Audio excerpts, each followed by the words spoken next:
Okay. Welcome everybody in studio. Welcome everyone live stream. Welcome Jess. Great to have you here. Make sure I'm on. Yeah, cool.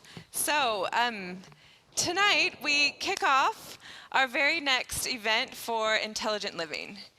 So for those that don't know me, my name's Becca, and Trudon and I have been really diving into this series, so it's so great to see a lot of you guys coming back for more. I will go ahead and get things started. So Trudon's joining us live stream. He's here, Trudon's iPad.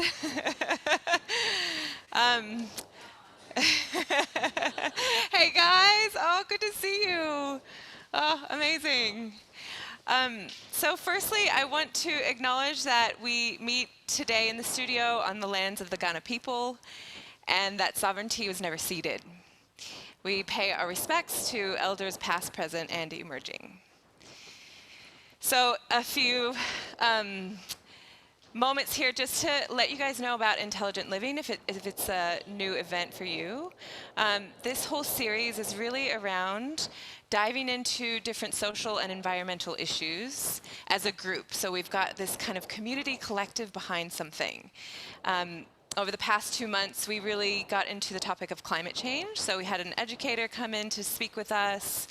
We had a movie night, did a book club, and then we all got together to chat about what we're doing and how we're moving forward with the new resources and education we really had around that topic. So a bunch of us looked into divesting from, oh good, welcome in.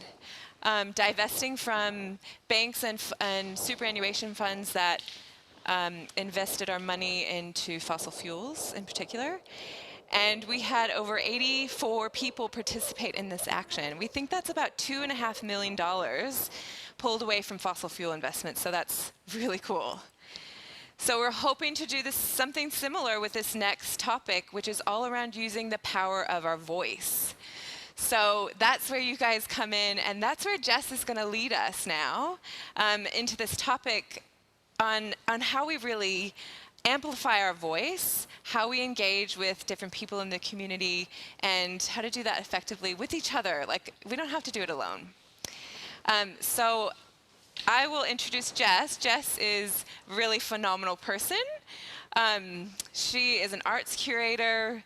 She's an author. She's written this book, Glimpses of Utopia, that we're all going to be reading together. And she is now a counselor and the Deputy Lord Mayor of the City of Sydney. So really cool to have her joining us on live stream. Jess, thank you so much for joining us. And I'm going to hand it over to you. Thanks, Becca. Hi, everyone. So nice to see you all. Wow, what a crew. So I want to acknowledge as well that I'm coming to you tonight from Gadigal land here in Sydney, and to extend my respect to elders past and present of the Eora Nation. This was never ceded. This land was never ceded, and I want to acknowledge the traditional owners and custodians of this land. This is really exciting. I love that you're all gathering to have these conversations together. And I love most of all that you're taking action and turning this sense of urgency into something tangible. And that's really what I hope I can share with you tonight. The book that I've written, Glimpses of Utopia, came about because I feel really fortunate to have met and to continually meet so many, thank you, Becca, to be meeting so many people who are taking positive action and making change in the world and bringing forward the future that they want to live in. But not many people get that privilege and that experience. And so I wanted to say, my optimism doesn't just come from a sense of positivity. It comes from knowing that the solutions are out there. And I wanted to put them all in one place and out of my head and in this book, and to share it with more people so that you can appreciate, you can point to these stories and say, there isn't just one way of doing things. There's infinite different ways of doing things. There's so many different, better ways of organising society, governing finance, focusing our economy, building cities, just so many different ways of doing things to get more human outcomes, human-focused outcomes that really focus on preserving our planet and taking care of people. And so that's what this book is about. So I'm going to share my screen with you so I can take you through some images, and then let's come back and have a conversation at the end. So here goes. I'm sharing my screen now. Here we go. There we go. So this is the book, Glimpses of Utopia, Real Ideas for a Fairer World. And what we're talking about today, really, I love this theme of the power of community and community action and solutions. What I want to talk to you about is about being an active citizen, but also how do you raise more voices and expand the debate beyond the place that we're in? Because the thing that I feel really frustrated by at the moment is that we're not getting a better world because of a lack of imagination, a lack of really great options to choose from, and a real paucity of ideas in our debate. So I want to expand that debate, and you're really central to spreading that message and expanding that debate. Here's the message that I want to start with here.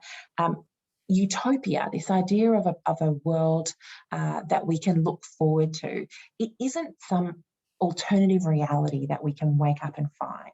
It's something that's happening in fits and starts, in small glimpses, small indications of the kind of positive future we could have.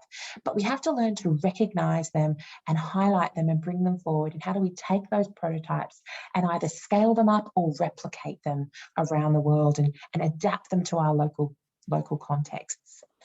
So here we have the list. This is my list of chapters from the book, and I'm going to take you through four examples from four of these chapters tonight. Essentially, what I think we need to do is reframe the idea we have, or the way we talk about that better world. And that's what I'm going to start with. How do we actually talk about a better world in a way that isn't a fantasy, but is something that's achievable? How do we put the citizen, humans, people back at the centre of our shared enterprise, what we do together as a commonwealth, as a society? And how do we turn politics back into a functional tool for social decision making, which is what it is supposed to be?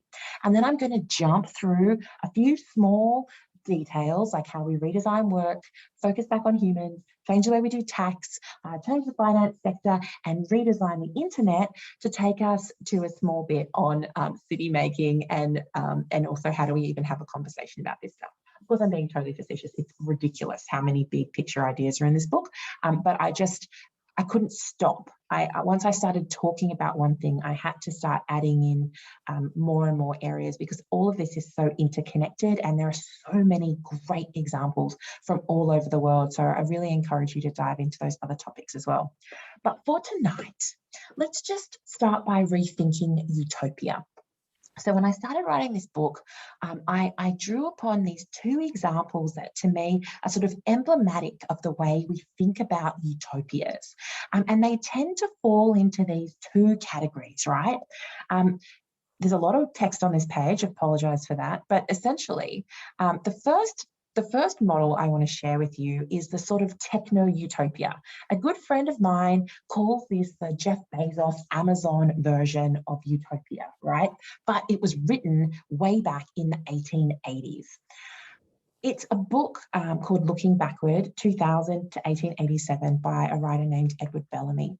Basically, he imagined this future world that his character woke up in, from Boston in the 1880s to the year 2000. And he woke up in this world of unparalleled convenience and bounty. You know, every job was respected equally. People contributed to the shared labour of society. There was no private ownership, but everyone worked together and shared resources. And then, of course, everyone got to retire at 45, which was also very exciting. but the idea of wealth had become really unnecessary. It was all about living well, contributing back to your society and being part of something bigger. But it was very much an urban vision. It was very kind of consumer focused, even if it wasn't about wealth. And it was about physical comfort more than anything else. And so in a sense, it kind of represents that kind of the world at your fingertips image that we might get from someone like Jeff Bezos, as I said. On the other end of the spectrum, at the same time, William Morris, who you might know as the founder of the British arts and crafts movement, a really significant designer and wonderful artist in his own right, he hated Edward Bellamy's vision. He thought it just would lead to a world of consumers rather than creators. And he hated the idea that we would build a future or imagine a future that was all about living in cities and buildings. Why couldn't we be at one with nature? Why couldn't we live in this pastoral idyll? And so he wrote a book that was a counterpoint to that, which is called News from Nowhere. And in this world, there wasn't this sort of regimented way of looking at the future. It was all about following your own instincts, living with the seasons, providing work, providing service to your fellow man. And that's how work would take place, but also kind of learning from nature as well. Also sounds really beautiful, but also has a lot of limitations built into it as well. So what I was encountering when I was trying to think about how we think about the future and how we imagine a better world, I feel like we're limited by this idea that a better world is either this sort of tree-changed, perfect, green utopia, or it's this sort of techno-utopia where we all live in cities and technology solves our problems. To me, actually, the path through the middle was the idea that came from a philosopher named Ernst Bloch.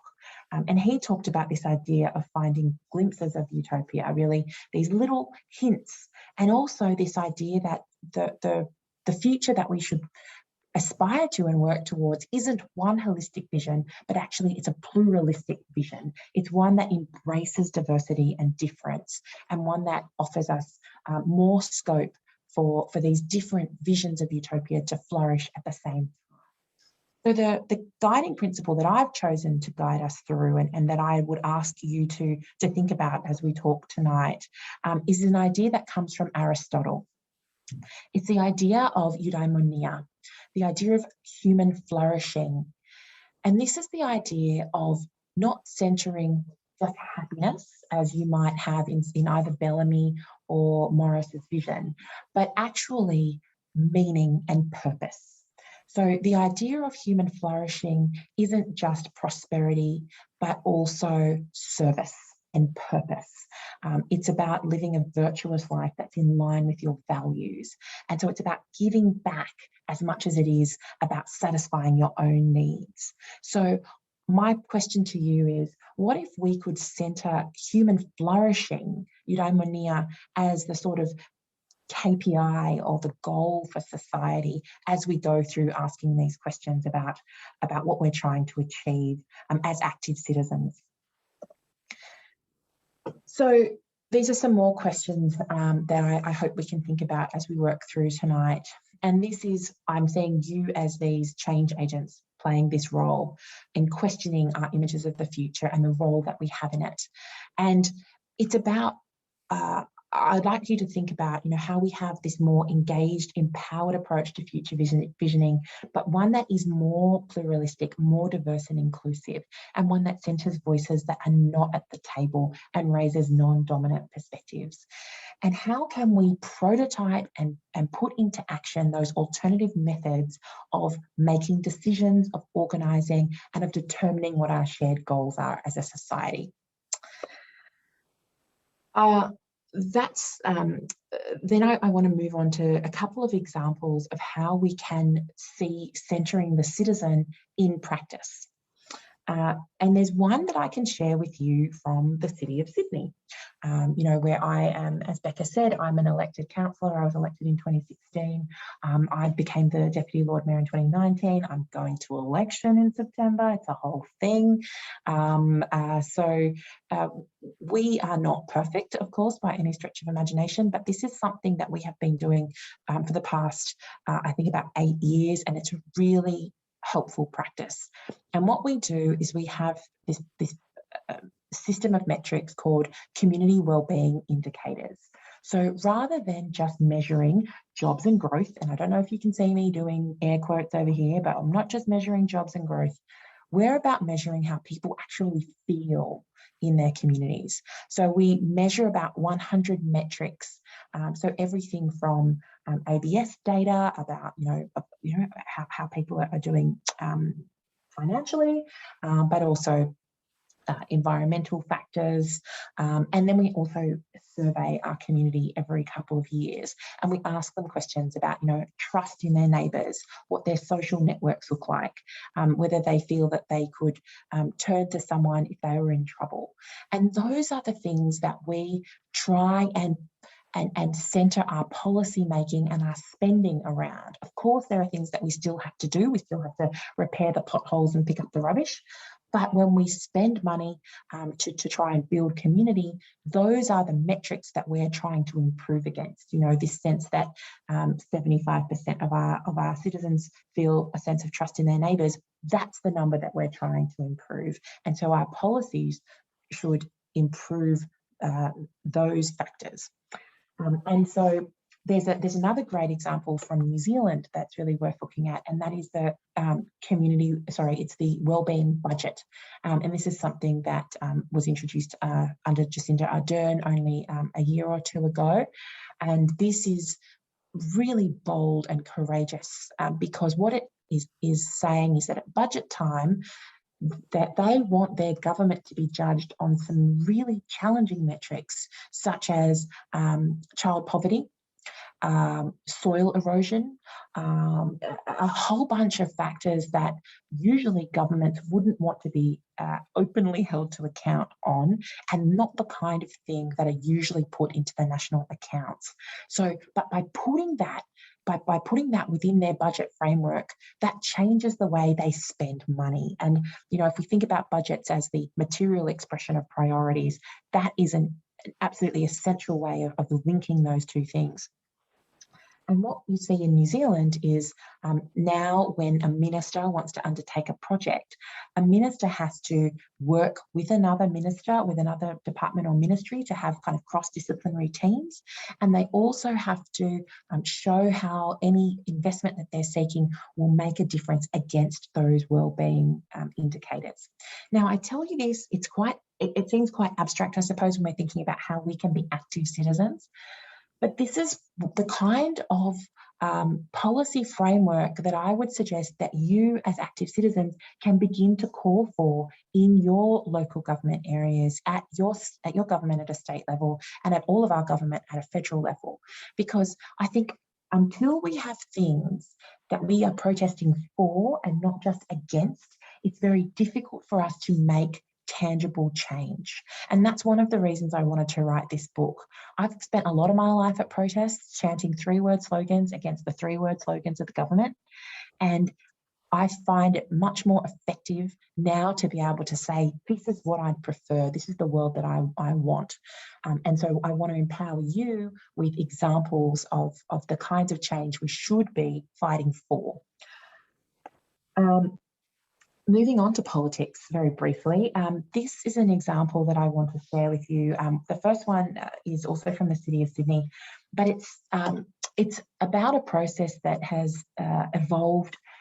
First, actually, one of the best examples of it comes from Brazil, and from the 1980s, from the Brazilian Workers' Party in Porto Alegre and Belo Horizonte in Brazil. And basically, this is the idea of citizens actually dictating where the budgets of their governments are spent. And that is a process called participatory budgeting. Participatory budgeting really is about citizens making the case to other citizens about which projects should have priority, and then deciding all together how they're going to allocate their common wealth. Participatory budgeting is something that I'm still trying to have introduced at the City of Sydney. It's something that I think we'll be working towards over the next couple of years, but it's a really great example of actually of putting that responsibility back into the community, but also having a discussion as a community about what you value. But it's really important that we have a representative and diverse group of citizens making those decisions. And to achieve those things, a really great process is one which is called a citizens' jury or a citizens' assembly. Now, you guys in SA actually had one of these a few years ago about a little something called nuclear waste. Does anyone remember this? Can I see a show of hands? Anyone remember the nuclear waste? Yeah, right. Okay, cool. So that was a sort of abbreviated version of a citizens' assembly process. It was run by a group called the New Democracy Foundation. They didn't think it was an ideal version of their, hang on, I'm going to check the chat because I'm sure people have, yeah, there we go, Jennifer remembers that one. They don't think it was an ideal version of their process because it happened in such an abbreviated way, and because of the sort of bias that might have already been kind of in the air. The government was quite keen, I think, on that happening. But it still achieved a really significant outcome because you had citizens receiving all the information, analysing it, and then writing their own report. And I believe 2/3 of the citizens, the South Australian citizens in that example, said that under no circumstances did they want SA to become, a dump for nuclear waste. The important thing about a citizens' jury process is that it is a representative group, and there are some incredible examples from all over the world. In part of Belgium, this is actually built into the architecture of state. In other places, like in France last year, there was a very detailed citizens' convention process on climate change that was held with 150 citizens aged 16 to 80 who actually wrote the climate policy for France going forward, and which was almost entirely accepted by Macron and to be introduced to French Parliament. At a much, much smaller level, we had a citizens' jury at the City of Sydney in late 2019. Okay, Triton, I'll come back to you on that one.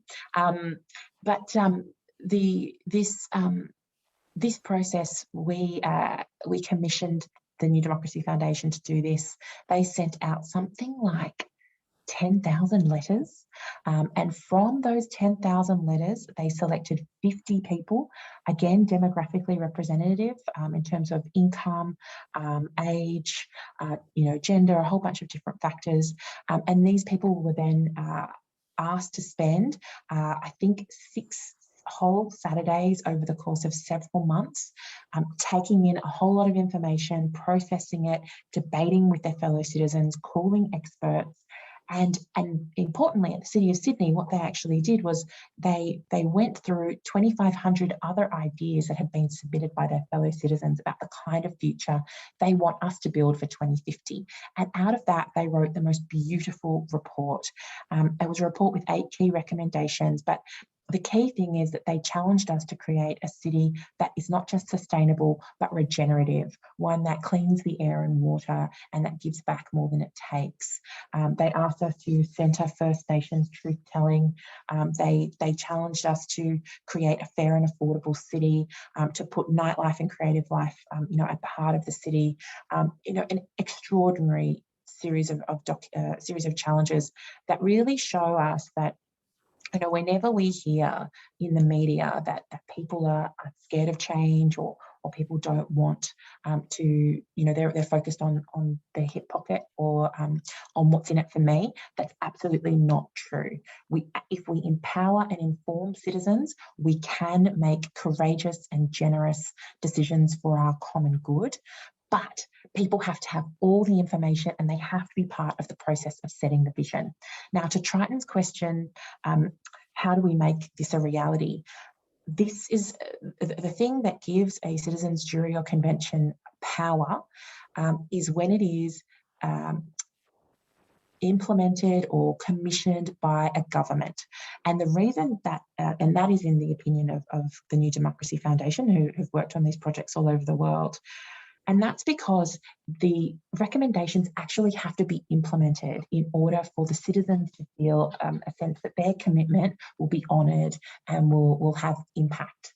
And so what I want to do, and I'd love to work with you on this, I don't know, I'm talking to a lot of people about this at the moment, is, I would love to see a citizens' convention on climate take place in Australia, because we know that 75 to 85% of Australians, depending on the poll, want to see immediate action on climate change, but we're not getting it because of a whole bunch of undemocratic influences, like, our very narrow media ownership, the way our politics is designed, with the overrepresentation of marginal seats, and also the big donors that are distorting our political debate. So this is something we can have a further conversation about how as active citizens we can try and bring something like this into being. And then here's an example. Okay. And when I talk about unrepresentative government, this is something that I'm trying to do in Sydney at the moment as well. And that's because even though I am an elected representative, I find that our elected representatives are pretty unrepresentative in Australia. And that's because they tend to be much older, richer and whiter than the average Australian. And not just the people we elect to represent us, but also the people who stand up and have their voices heard in the time between elections. If you look at the inbox, my inbox or the inbox of pretty much any elected representative, you're much more likely to hear from people who are older, richer and whiter than the average Australian. And because of that, we tend to it is very difficult to be a courageous leader. It's very difficult to implement courageous or brave or bold moves. And so my challenge to you, and what I'm trying to achieve by creating Yimby Squad, is essentially to empower people who want to see positive change, tangible climate action in their neighbourhoods, with the skills of the people who say no, people who say not in my backyard, to actually create a yes in my backyard skill set of people who will actively step forward and write to their governments and respond in the way that governments can hear, through the consultation processes that governments can hear, when it comes to defending and supporting tangible climate action or social justice. Here's what I mean. Tangible climate action is a bike lane in your street. Tangible climate action is a tree instead of a car space. It is affordable housing on your block. It might even be aged care in your neighbourhood. You would not believe the opposition that policies like that face. I came to Adelaide for the festival, by the way, a couple of weeks ago or months ago, whenever that was. I can't believe your city is not covered in bike lanes and trees. Like, you guys are just the most fantastic prime candidates for this. And yet I can imagine there's a great deal of opposition that governments would encounter to making change in your CBD. And my challenge to you, to be an active citizen, is to call for that and to show up and to let people know who are making decisions in ways that they can hear that you want to see tangible climate action on your streets. So I'd love to talk more about this with you later. Okay, I'm going to jump forward a few chapters and talk about Rebuild for Equity, because this is a great example, and this chapter is all about city making and places. And this is a really great example I want to share with you from Argentina, from a town called Rosario in Argentina.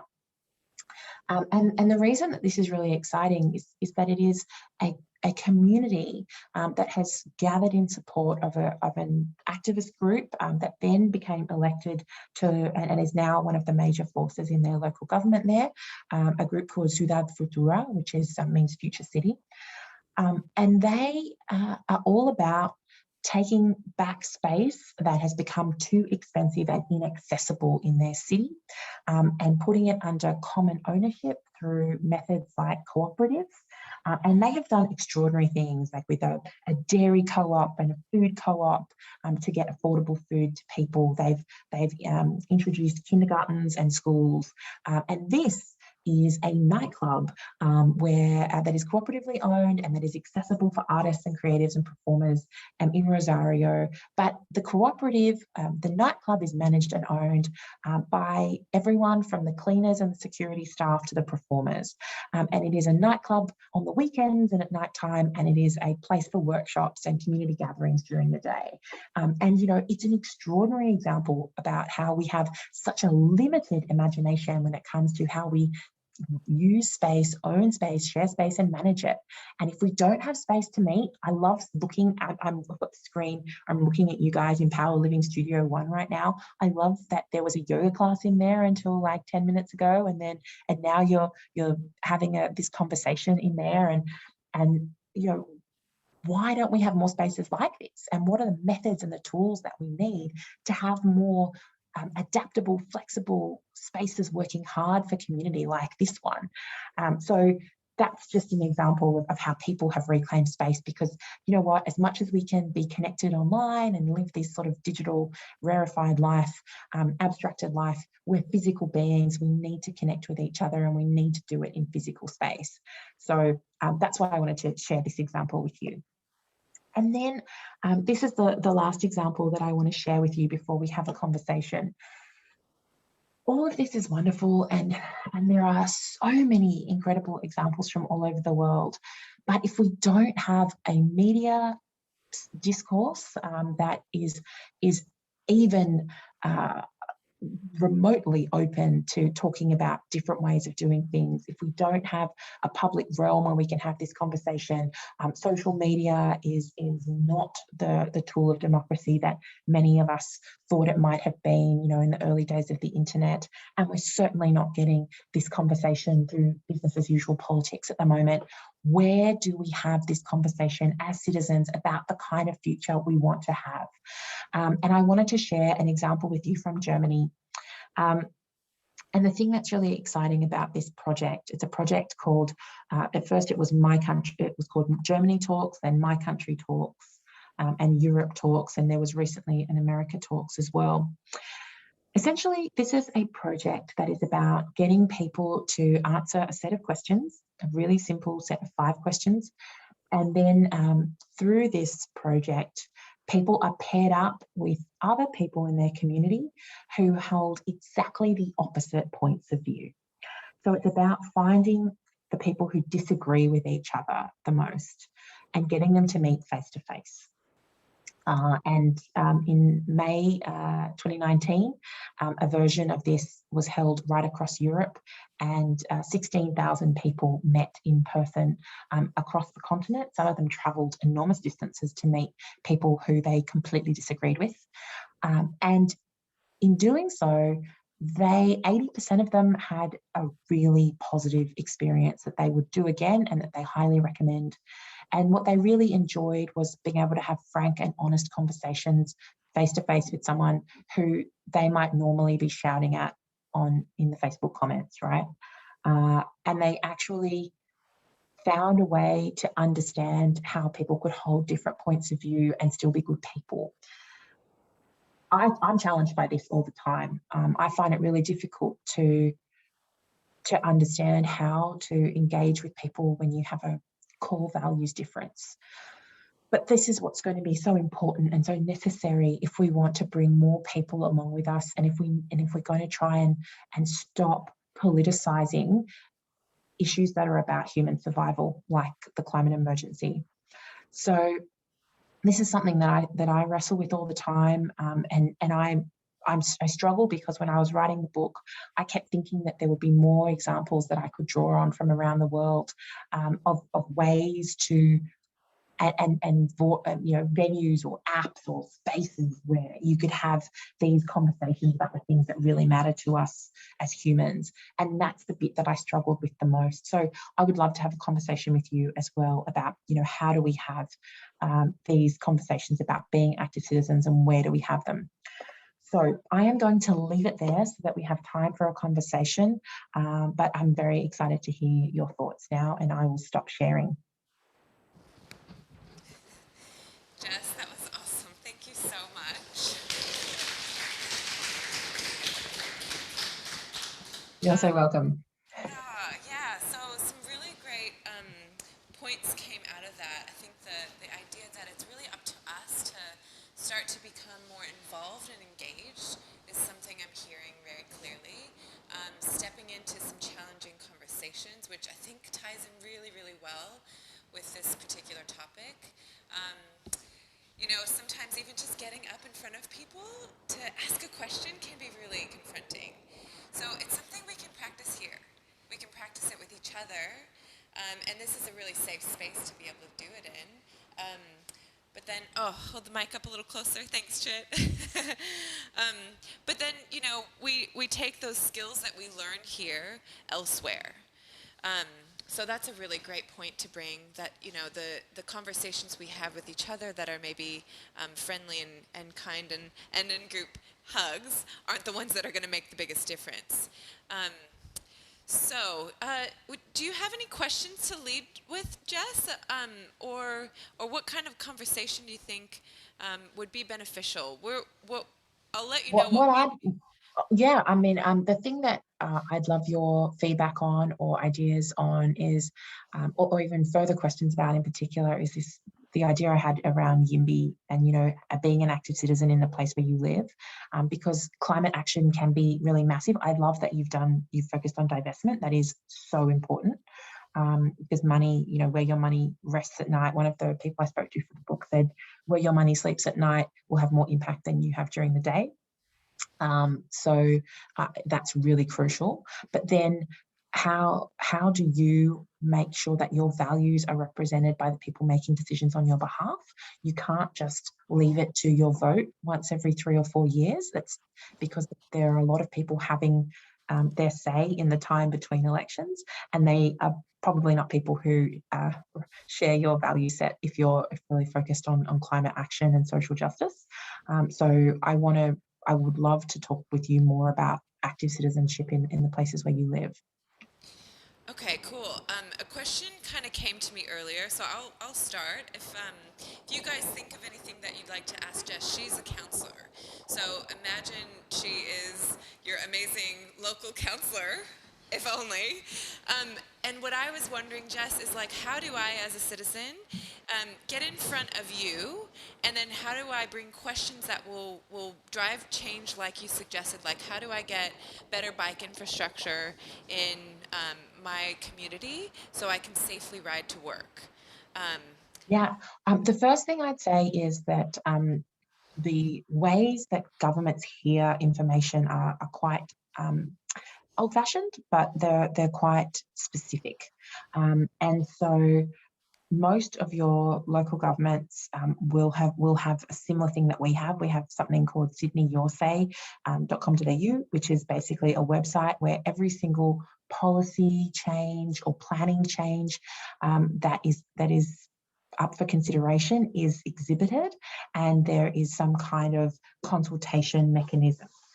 And for the most part, it is as simple as filling in a SurveyMonkey survey. It is so easy for the most part.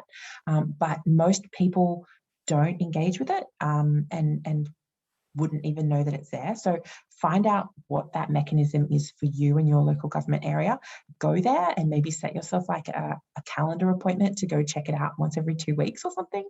And just go and look at it and look at whether there is anything around the issues that matter to you, whether it's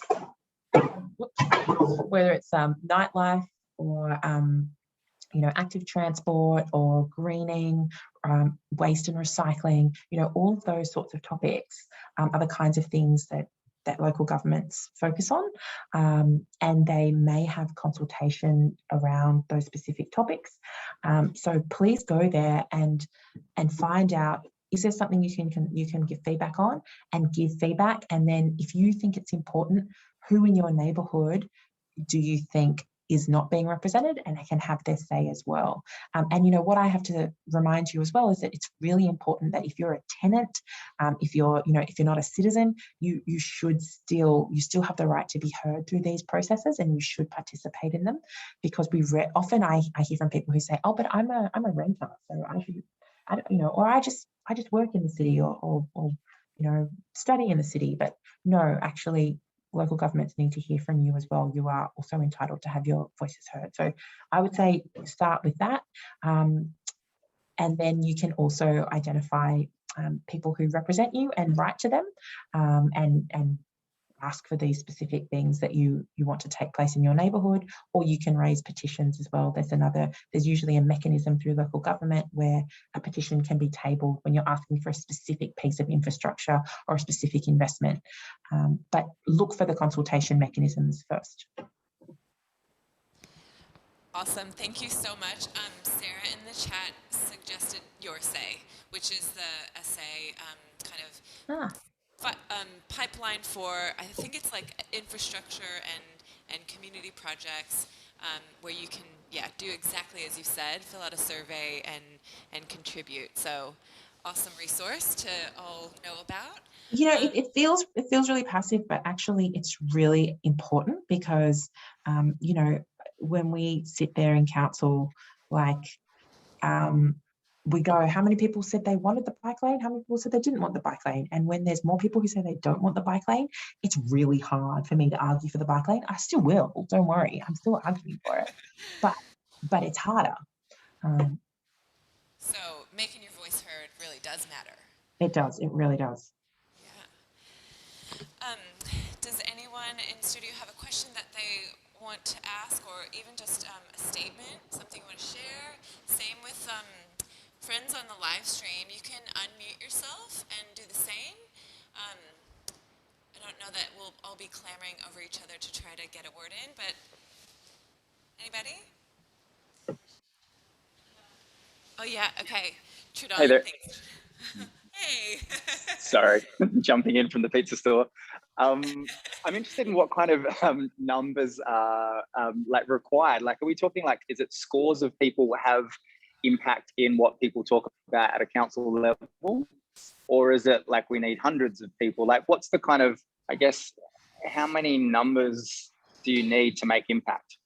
For example, is our community big enough to make impact? Absolutely, community is big enough to make impact. It'll depend on the size of what the question is and what the issue is, and so and the size of the challenge. But every voice in support of tangible climate action actually makes a big difference, because honestly, we hear. I had a motion about supporting 2 laneway gardens. Who could hate a laneway garden? 36 people hated a laneway garden in our local context. And so I needed to prove that there were more people who wanted the laneway garden, So if I don't hear from those people, it's very hard to make that change, So they don't have to be massive numbers. It's just about showing up on the side of yes. But it'll depend. It'll really depend on the context. I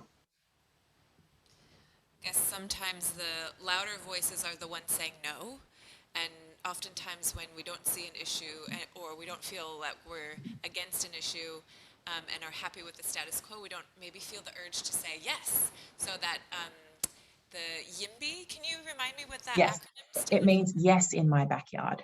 Yes. Okay. So basically there's that, and then also what I hear from people as well, because we have a very progressive local government. I hear from people is I saw that you guys are going to green the city, and you're going to increase your canopy cover to 40%. That sounds great. And they sort of swipe and keep going.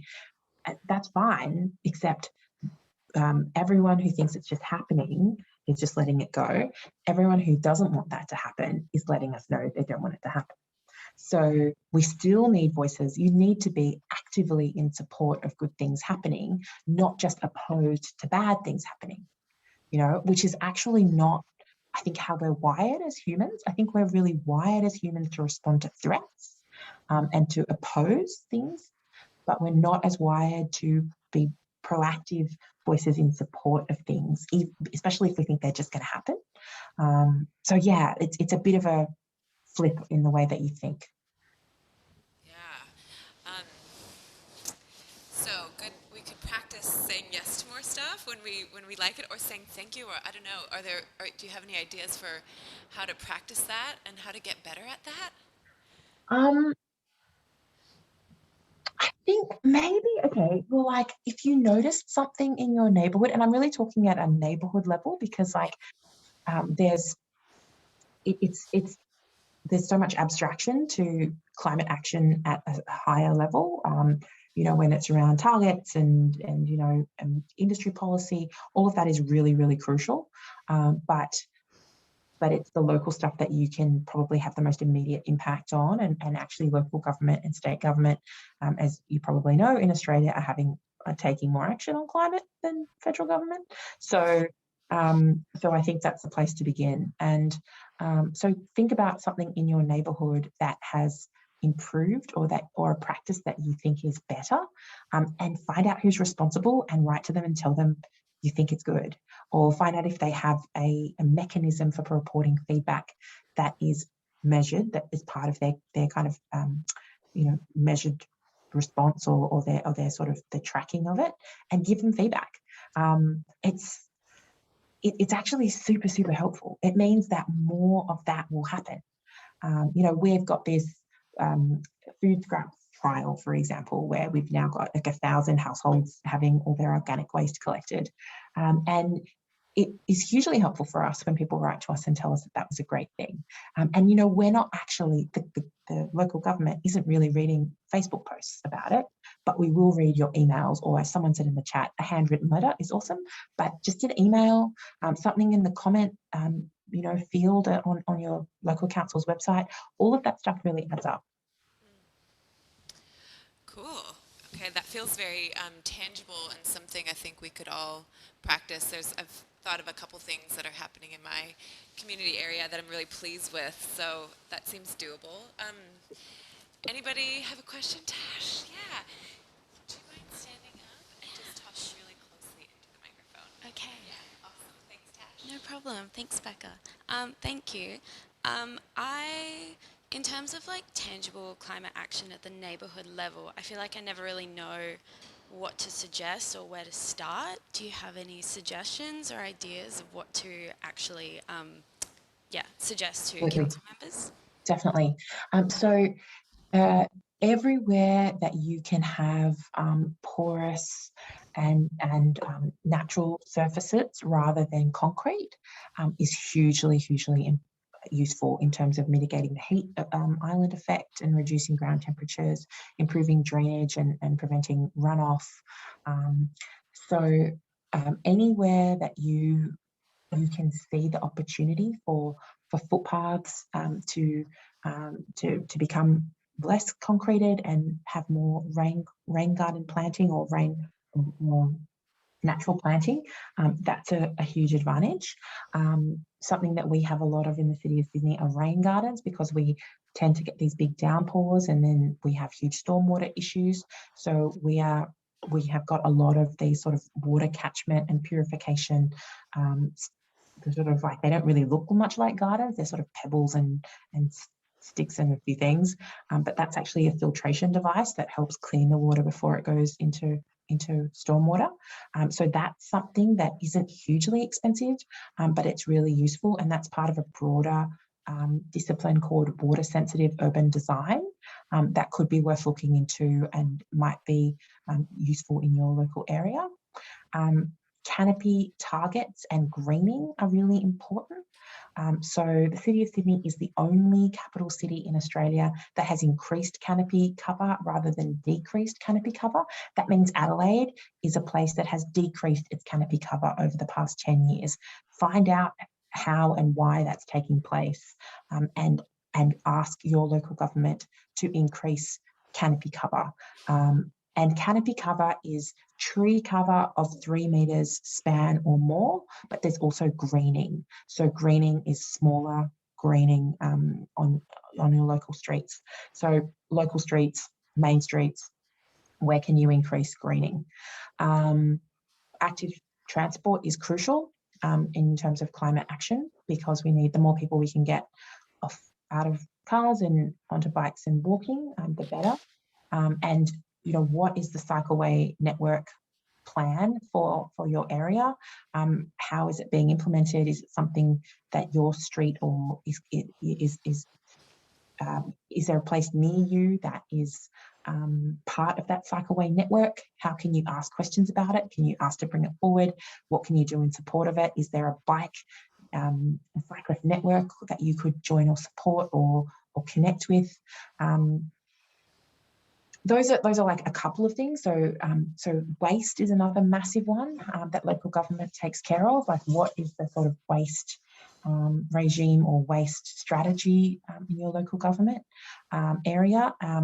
How can you, are there kind of neighbourhood, is there neighbourhood level composting happening near you?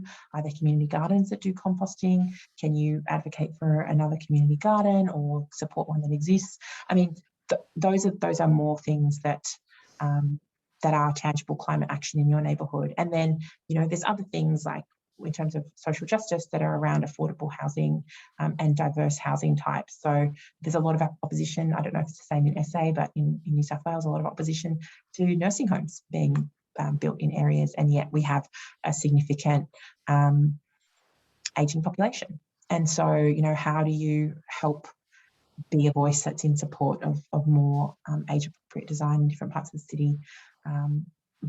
Oh gosh, there's a lot of stuff. But those are a few things you could start with looking at. Thank you, Jess. I saw a question from Penny in the chat. It's about having conversations with people that you disagree with. So I know this is something you said you found challenging.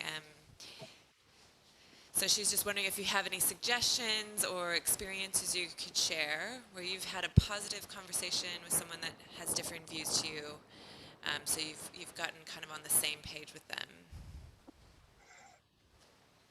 Or maybe not, maybe there was a different outcome.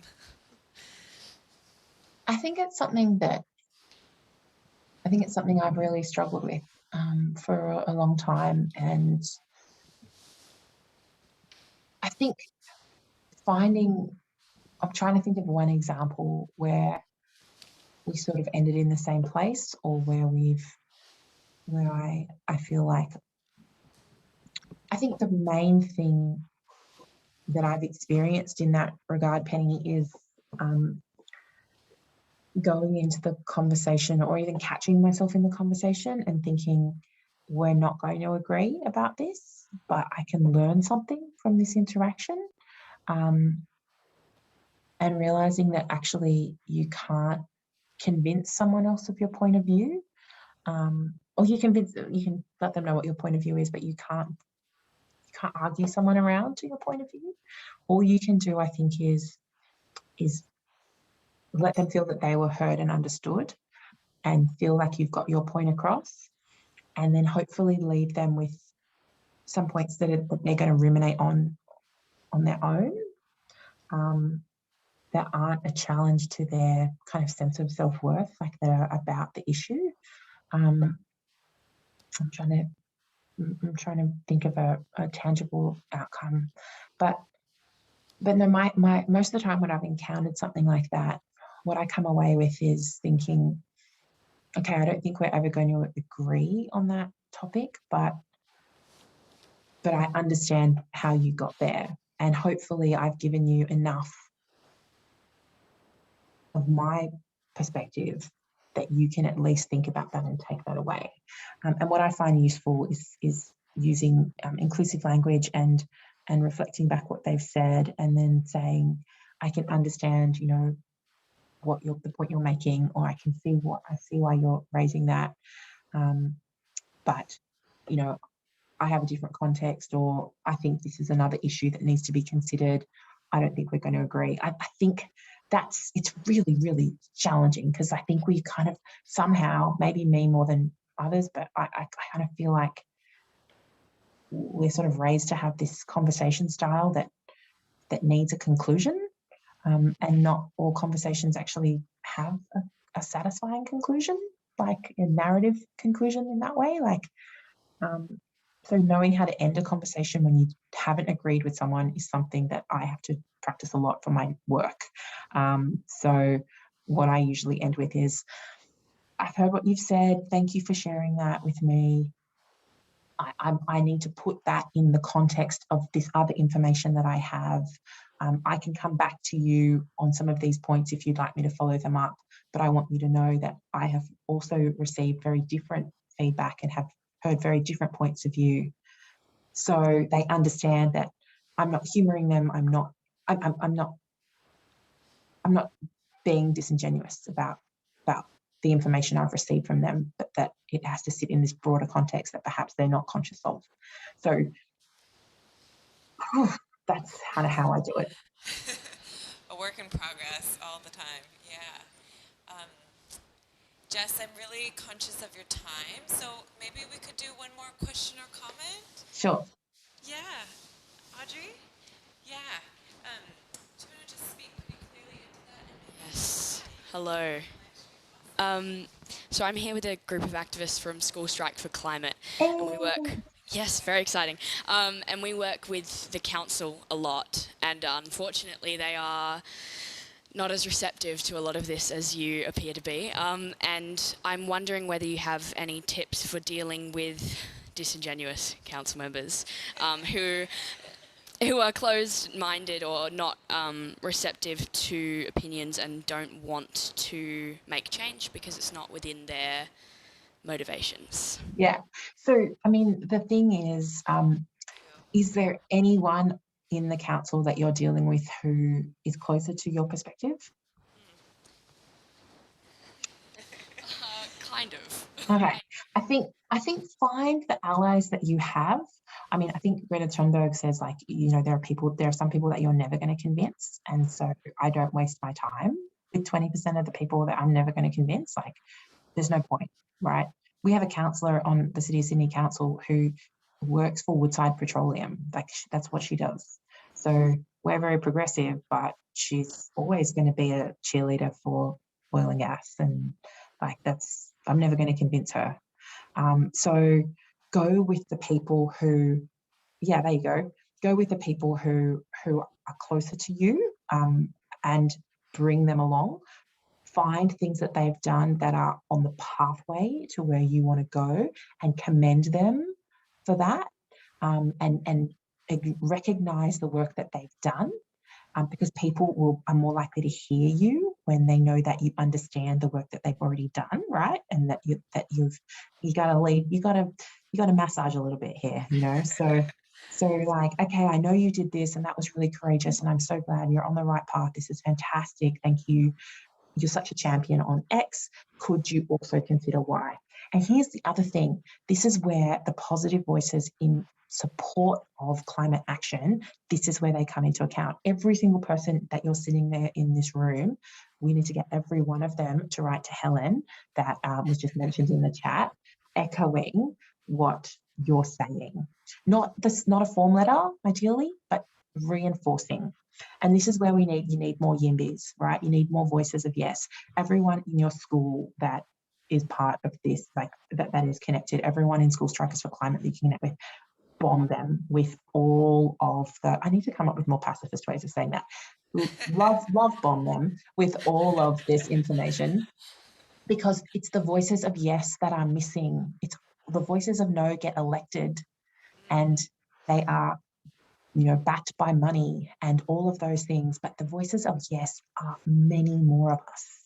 we're just not being proactive. Like if I'm being honest about it, like we're sort of like busy being sad about it, you know? So this is awesome where you guys are. You're like on the precipice of action, and you're a lot of you are already taking action, but now you need to be a bit more organized and find those people who can be the point, you know, the tip of the peace spear, and like, you know, keep wedging it in there. I think that's the thing. So, and here's the other thing: be specific, because climate action is so big and fuzzy, but a cycleway is a specific piece of climate action. A rain garden is a specific piece of climate action. What are the tangible forms of climate action on every street in your local area?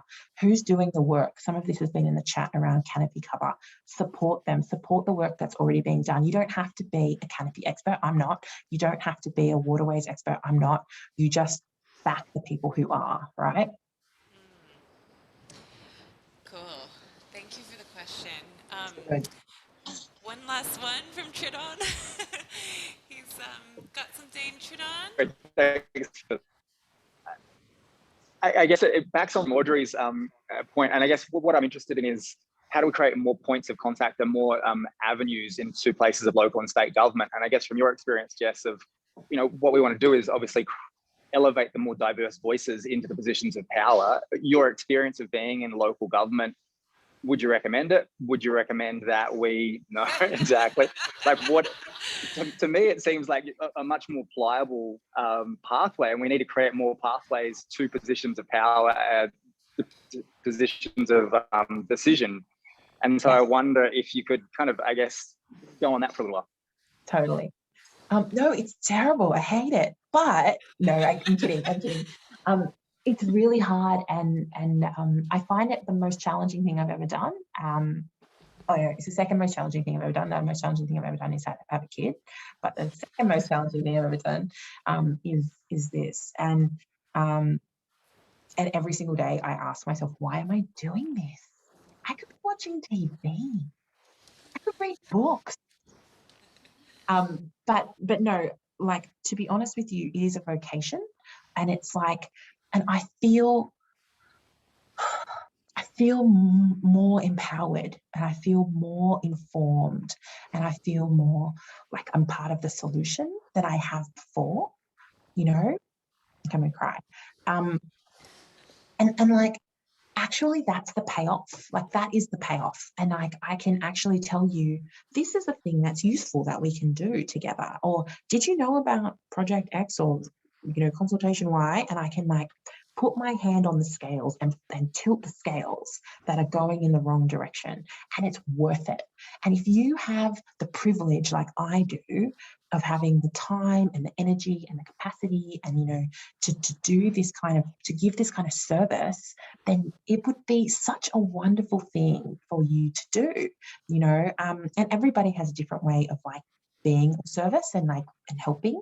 But if this is something that you can be of service doing, just do it. Like I at the end of last year, the Victoria had local government elections, and this wonderful random woman in like Strathbogie Council, who I've never met in my life, you know, started messaging me on Instagram, and now we're friends, and she was running for council, and, you know, and like there are all these people like that. There's another woman in Penrith who messaged me. There's like a kid who's 15 in WA who's messaged me, and she said in 2023, when she turns 18, she's going to run for local government. So I'm working with her on it, you know, like, yeah, let's do this. Let's get unusual suspects elected. And because actually we need all of those climate strikers there on council, please. Because you're probably like way more representative of the people, and you are actually the future.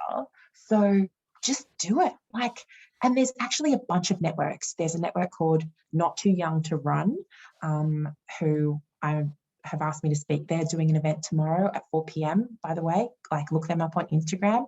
There's another network which is called Run For It, I think is what it's called. So there are all these networks out there. That there's a group called Women for Election Australia, who are all about trying to get women elected, because in New South Wales, only 31% of councillors are women, and the other 69% are retired men, essentially. So we need to disrupt this, and this is a really meaningful and powerful way that you can be a voice for people. And it is hard, but it's really worth it.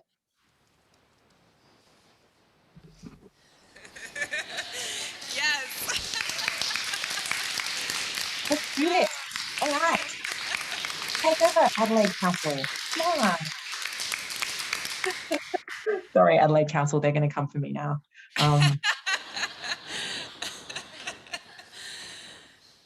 Jess, that is so awesome. Thank you so much for sharing your wisdom, your experiences, like excerpts from your book, sharing with us the little ways that we can use our voice. Thank you. You're Massive, so massive welcome. thanks. You're so welcome. It's so nice to meet all of you. And oh my God. Oh, thanks, Beatrice. Oh my gosh. Okay, hang on a minute. I have to take a photo. You guys look so great. This is absolutely ridiculous. Thanks, guys. You all look amazing. I love this. And I love that you're all doing this together. So yeah, stay in touch. Friend me on all the socials, and I'm very available. So let me know if you run for local government. Let's make a radical national network of progressive independence. Why not? Yeah, let's do it. Bye, All right, thank guys. you, Have a Jess. great night. See you all. Bye. All right. Okay. So, if you'd like to hang out a little longer on the live stream, please do. We will probably kind of take a moment here in the studio to talk about what we've just heard, and maybe even get into little groups if you guys are up for it, to talk about like one thing that you think you could do. Like turn this inspiration and this power into a tangible action item. And if you guys on the live stream want to just think about that, if you want to share it with each other in the chat, if you want to write it down, journal it, we'll leave it there with you guys, and then in about 5 minutes we'll come together and close things off. If it's time for you to take off, then you can do so. We'll be rounding this up with some ideas through Slack. So we'll send some information out. But if you want to hang out, if you want to write some questions or ideas into the chat, I'll be around. And then friends here, do you want to turn to the people next to you? Maybe people that you don't know as well. And just take a couple of minutes to talk about, like, you know, maybe just what you're feeling. What's inspired you tonight? What you might think you'll do with this info.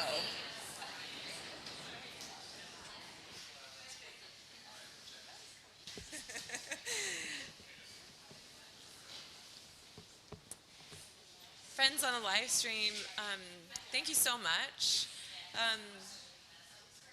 Like I said, we're just going to have a little chat. If you want to take a minute or two to think about things that we've talked about tonight and then share something with the group, it would be really amazing to have your energy in this too.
Okay, you guys mind if we bring it all back in together so you guys will, continue talking. I just want to let the live stream folks know what's been going on. And get everyone back into the picture if they want. So those who are still here, whether you're there or not, might just be your screen. That's okay. We just spoke in the studio. Tash had a really great idea about advocating for re-canopying Adelaide. So Jess mentioned this in her talk that all major capital cities except for Sydney are losing that layer of canopy, and that's going to help reduce heat in the city. It's going to deflect more heat. It'll release more oxygen into the atmosphere. So it's a really great win for, fighting climate change. So what we might do is, if you guys are interested in that being our kind of action, the way that we drive our using our voice towards that idea, we'll come up with maybe a template or at least some places that we can send a letter or make a phone call or make an appointment, meet with somebody about that idea. So I'll run it by Tridon. He's conveniently dropped off the live stream. So run that by him, but I think it would be a really cool way for us to use our collective voice to create and instigate some change. And this would be long-term change, right? But it could be enough to legislate it. It could be enough yeses to actually get something in front of legislation to be like, yeah, this is actually really important, and we're going to make a law about it, and we're going to do it. So possible idea, if that comes to fruition, we'll send some information out to you guys via Slack. So we're going to move these conversations onto Slack. Friends at home, you guys are all going to be invited if you haven't already, and we'll move things from there. So thank you guys so much. Awesome to have your energy. Feel free to chat in the studio. I'm just going to say goodbye to everybody on the live stream. Thanks for joining. Amazing to have your energy tonight. And we'll be in touch and make some moves to use our voice.